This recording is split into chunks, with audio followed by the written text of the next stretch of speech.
I often give consultations to people who are thinking about getting into business for themselves or start up their own business. Often they're taking over or proposing to take over an existing business. Sometimes they'll be starting from scratch. I started my first business when I was 23, and I've been involved in a lot of businesses down through the years. So I have a fair old handle and a fair amount of experience in a very wide range of businesses, and I have a fair insight into what can go right and what can go wrong. I had 2 consultations with 2 different individuals there in the last 6 months, say, and I spent most of my time trying to persuade them not to go ahead with what they were proposing. And the first person listened to me, and a few days later I discovered they were actually in the other business, the business that I was warning them against. And the second person came to me on a number of occasions, and I tried my best to persuade them to think again, either renegotiate or reconsider what they were proposing to do, and they were adamant they were going ahead as well, and they're going ahead. Easiest thing in the world for me in both of those situations would have been just to say, yeah, no problem, I'll act for you, the very best of luck with this business, you'll do great, here's my fee, and charge them for reviewing the documents, reviewing the lease, etc, etc. But I didn't. I actually spent most of my time trying to persuade them not to go ahead, because I think it's a mistake, and I think it will prove to be a mistake in due course.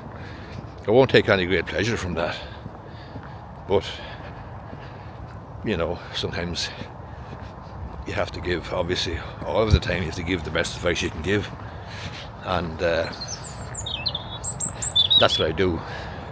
But it wasn't actually in my interest, at least initially, to give the advice I was given, because there'd be more money in it for me to act for both of them, and I'm only acting for one of them.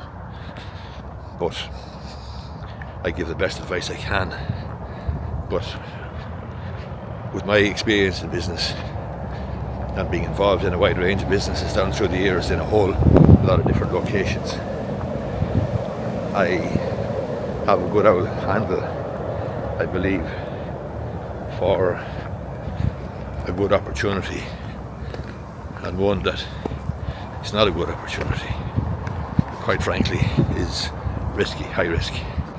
Sometimes, on these 2 occasions were examples, my job as a solicitor and as a business owner and as an entrepreneur is to actually save entrepreneurs from themselves. And sometimes I'm successful and sometimes I'm not successful, and on both of these occasions I didn't succeed.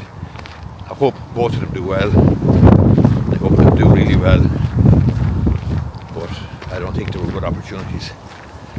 I don't think they're good investments. I think they could have done better, and that's just my view. It's easy to have a lot of ambition and optimism about a new venture and so on, but things can go pear-shaped fairly quickly, and you really do need to be prudent about your due diligence and what to look out for.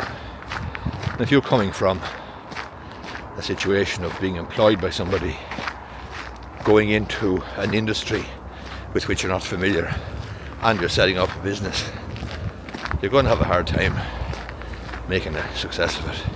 It's not impossible, but you will have a hard time. It's Paddy Rasher. Well, Rasher, how are you? I am struggling. How are things? Your dog is out.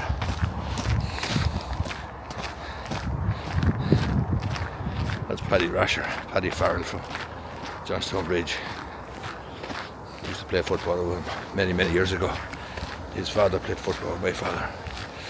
Anyway, hope you find that video useful. If you're thinking of starting a business, by all means, go for it. But only go for it after carrying out some serious due diligence. Don't let your optimism and your ambition and your enthusiasm overtake your good judgment. Hope you liked the video. Hit the thumbs up button down below if you do. Thanks a lot.